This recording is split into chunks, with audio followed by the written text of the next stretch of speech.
Am I going to sit here and say that the line doesn't fatigue you? Absolutely not. Flowing while moving is a huge taxing undertaking, but I think that the reward is worth it on the back end.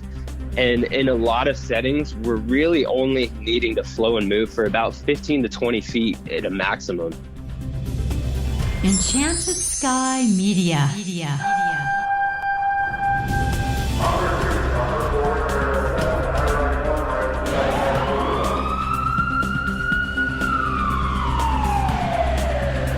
From the Enchanted Sky Studios in Prescott, Arizona, this is Code 3, the Firefighters podcast, hosted by award-winning journalist Scott Orr.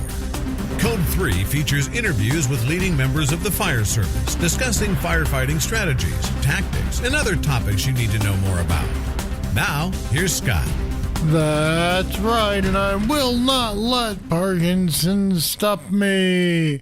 Thank you for joining me again here on Code 3. You are listening to the show for and about firefighters. Let's get started. Today's topic is flowing water while advancing the line. Some departments always do it, some don't. There's pretty good evidence that flowing while advancing is safer than dragging an uncharged line into a burning structure. Studies support the idea that water sprayed on the ceiling reduces superheated gases and cools it down. You can even change the fire's flow path with a well-placed handline. Here to explain that and more is Jonathan Brumley. He's a firefighter with the Denver, Colorado Fire Department, having just left Houston, Texas. Since 2009, he's worked as both a paid and volunteer firefighter. He recently presented at Firehouse World. He's an instructor, and he is behind the blog, The Firefight. And Jonathan Brumley joins me now. Welcome to Code 3. Hi there, Scott. It's an honor to be with you on the podcast today. Well, thank you. So let's talk for a minute about the studies behind this concept. What did the UL study say? So there's actually a lot that the UL studies said. In fact, the third part alone was over 700 pages. So there's a lot of content that can be drawn out of it. And I think and a lot of people in the fire service will shy away from something like that just because of the size of a document. But there's so much good stuff in it that I'd still recommend everyone take the time to read through it on their own. But basically, this was a 3-part study on fire attack. And there were 3 topics in particular that they really dug into deeply. The first one was water mapping, which is basically how we should be applying water on fire. Air entrainment was the second study. And really, that just comes down to the nozzles that we're selecting and how those nozzles, their pressures, and the patterns that you use with those nozzles affect the fire environment. And then finally, it was all wrapped up with a look at how interior versus exterior fire attack will impact fire conditions, basically. And typically, we're talking about single-family dwellings with these, but they can be applied on structures other than that. But the studies dove into single-family dwelling for the most part. And I think there's several things that we could pull out of it.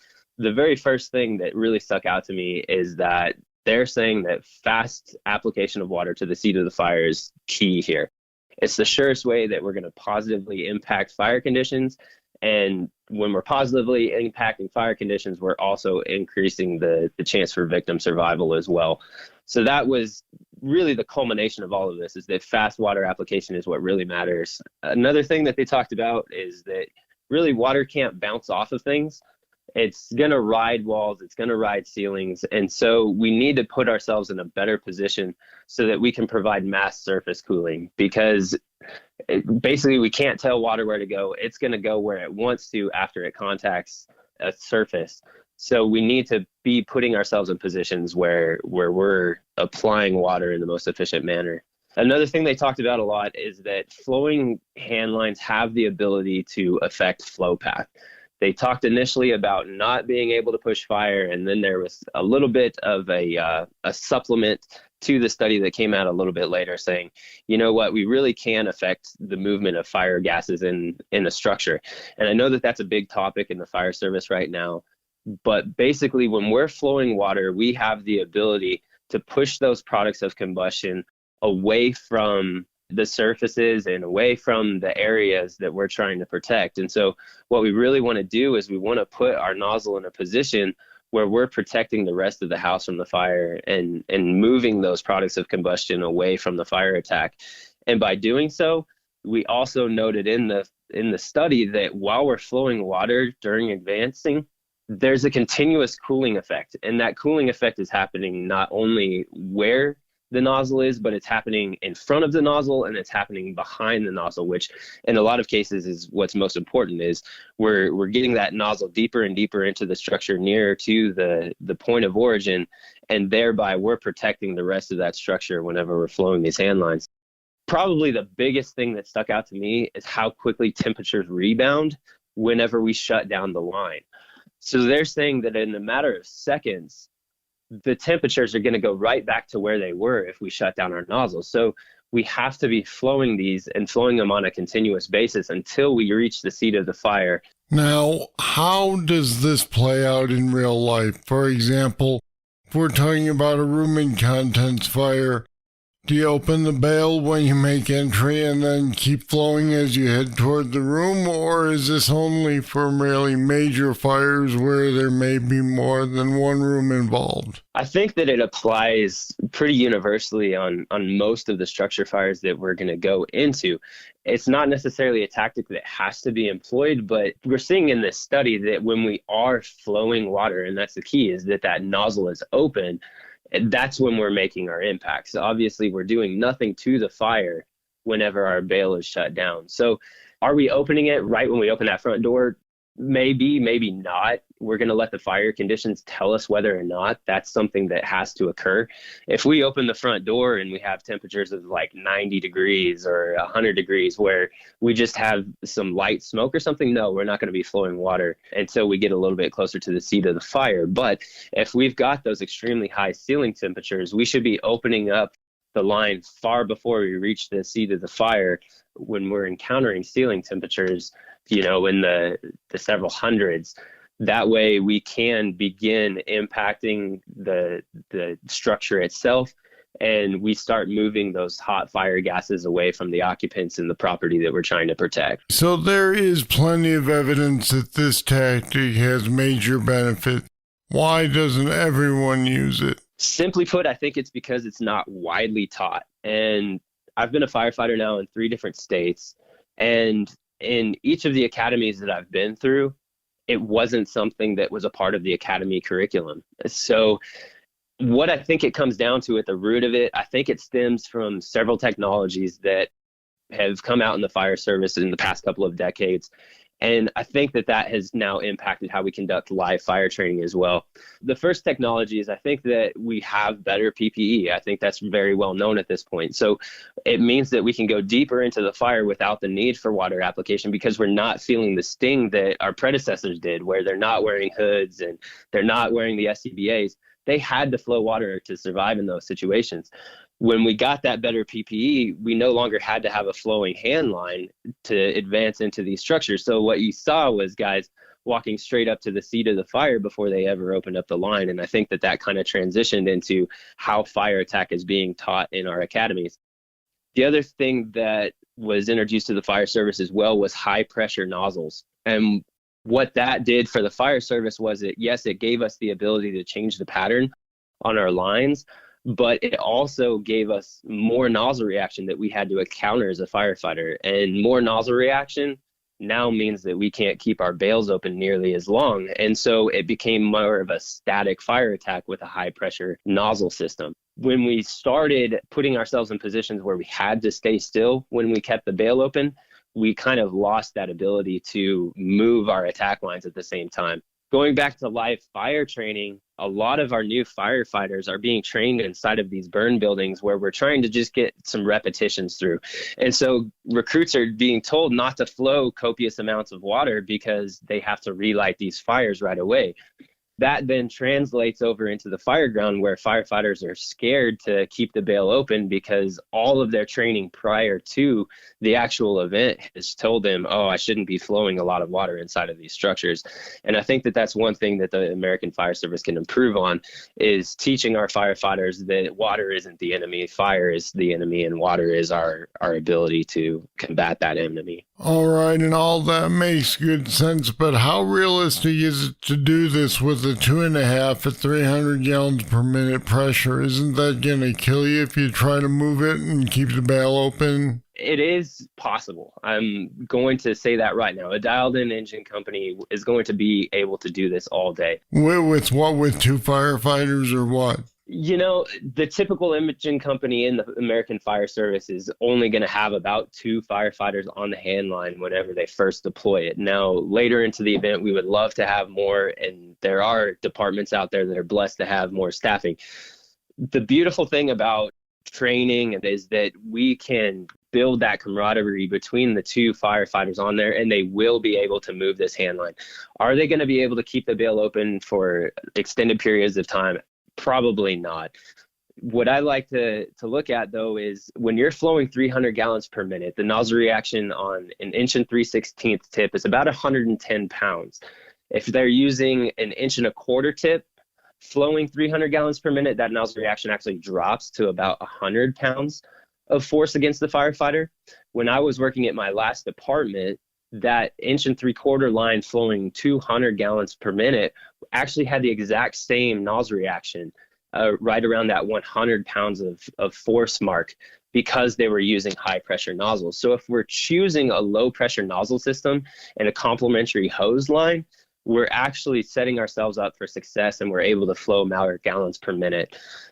Am I going to sit here and say that the line doesn't fatigue you? Absolutely not. Flowing while moving is a huge taxing undertaking, but I think that the reward is worth it on the back end. And in a lot of settings, we're really only needing to flow and move for about 15 to 20 feet at a maximum. We should be able to advance the line up to the point where we're reaching those high ceiling temperatures that we talked about previously. And then once we encounter those situations where we just have to drive back that high heat and take back that space, that's where we open up the line and keep it open for about that 15 to 20 feet. So maybe we reach the end of the hallway, maybe we enter a new part of the structure, and we seal off that doorway and take over that space. So I'm not asking people to flow for hundreds of feet unassisted by any means. And I'd kind of like to equate it to the single firefighter who's tasked with grabbing a 28-foot ladder, taking it to the Charlie side, throwing it by themselves, and then having to go up and vent with their crew. It kind of reaches the limits of what a single person is capable of handling in the short term, but it benefits the operation so much that we should be training to get ourselves to that point. So that 300 gallons per minute on a 2.5 is absolutely reaching the threshold of what a typical engine company is capable of doing. However, I think that should be a goal for our engine companies ultimately. Based on your research, are you familiar with a best case combination of hose size, nozzle type, and water pressure? There's not a one size fits all. I'll say that right away. So I certainly have my preferences. I think there's something pretty amazing about putting a 7/8 tip on the end of an 1 3/4 hose line with a quality hose and moving it through a structure. It just becomes a swift, nimble fire attack system. And then obviously there's some 2.5 counterparts as well that I prefer. But with that being said, best has to be determined department by department, because no department is going to operate similarly. They're not going to have the same response times. There's just so many factors that play into it. So it all starts for each department at determining what their ultimate target flow is. And what I mean by that is they have to come up with a starting point for what they want their nozzles to flow. So just kind of is a rough baseline. The minimum for an 1 3/4 should be about 150 gallons per minute. And then the maximum for a 2.5 should be 300 gallons per minute. Now, there are kind of some anomalies out there where, maybe you have a pretty amazing engine company that can exceed those thresholds. However, I think that that's a good, realistic starting point for the fire service. So each department needs to determine what they actually want to flow out of their hand lines. And they have to be realistic for a single firefighter to handle. And what I mean by that is typically a single firefighter is going to be tasked with opening up that nozzle and flowing that line by themselves. Now, when it comes to moving the line, obviously we're going to have more people introduced to that system. But even for a two-person attack company, and I'm considering that as being a nozzle firefighter and an officer because a driver would stay back outside, the officer may not even touch that hose line for a while because they've got some different things to do inside as well. So that single firefighter has to be able to handle that. And so that's a good point to hit home, is that we got to be realistic with what we expect our firefighters to handle. Once we've got that target flow determined, then we can go and decide what nozzles will then flow that target flow. So I believe that nozzle pressure should be low pressure and high volume. So we shouldn't be putting 100 PSI nozzles in the hands of our firefighters and expect them to perform at their best abilities. I'm not going to go into an argument necessarily of smoothbore versus combination fog. The UL studies went over it, that a smoothbore stream and a straight stream impact the fire environment pretty similarly. But what I will argue for is that we should be having our tip pressure somewhere in the 75 to 50 PSI range. And anything beyond that seems pretty unnecessary. And then once we've decided what nozzle will be working for our department, then we should be pairing our nozzles with hose lines that complement that nozzle. It should be tested as the system, and it should be purchased as a complete package. We can't expect to go out and just buy a nozzle and expect it to fix all of our problems. We have to look at it as a total package and make sure that we're putting our packages through realistic trainings rather than just looking in a catalog and saying this one looks good. We should be putting it in the hands of our firefighters and making sure that what we're trying to achieve is actually possible when we're matching our hose packages and our nozzle packages. All right. Kurt Isaacson likes to say that a lot of structure fires can be put out with an engine's onboard tank, but this technique seems like it might make that unworkable. Do we need a hydrant to make this kind of attack? A lot of my experience with my past fire department was just making tank water attacks. The first in engine wasn't forward laying. They weren't attaching the fire off of a hydrant until later into the fire. So a lot of our attacks were made directly off of tank water. And I have to agree with Kurt Isaacson in that we can affect the fire greatly with 500 gallons of water or 750 gallons of water. We shouldn't be worrying quite as much as we do about running out of water, simply because it doesn't take that much water to put out these structure fires whenever we're applying water effectively.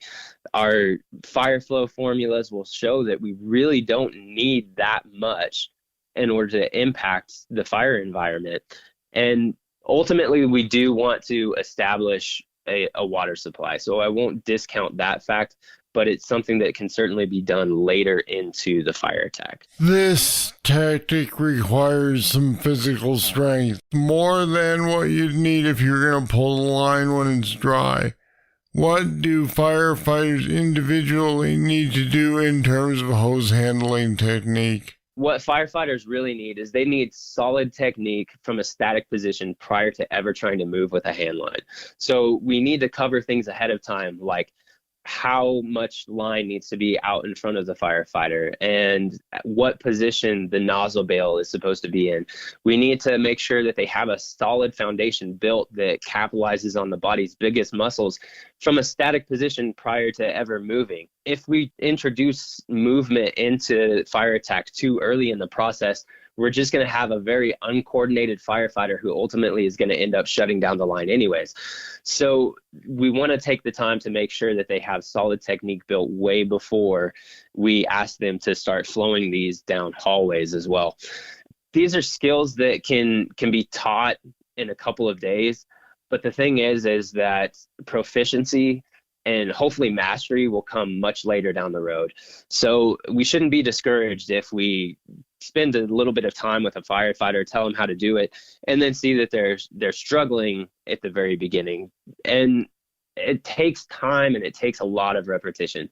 I can't emphasize that enough. It's a lot of repetition that it takes in order to build some of these skills. For me personally, I won't say that a person has to travel to see a particular instructor in order to do these things well, but there are some world-class guys out there teaching these techniques right now, and I'd highly recommend trainings outside of one's own department if they don't feel like they're getting what they need inside their own department. I personally wouldn't be where I am today without individuals who have mentored me both formally and informally.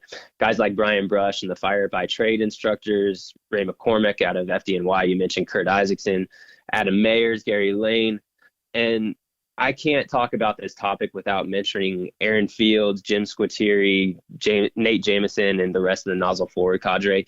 The Nozzle Forward class was career changing for me, and I don't think that there's a better way to learn how to learn these techniques of flowing and moving inside of a structure than spending a couple of days with that group of guys. I think they deserve so much credit for what they've taught the modern fire service. Follow after mentors. Ask questions outside of your department if you feel like the department isn't setting you up for success in some of these ways, and seek out the guys who have been doing this for a long time, and hopefully we can get everybody on board with this type of fire attack.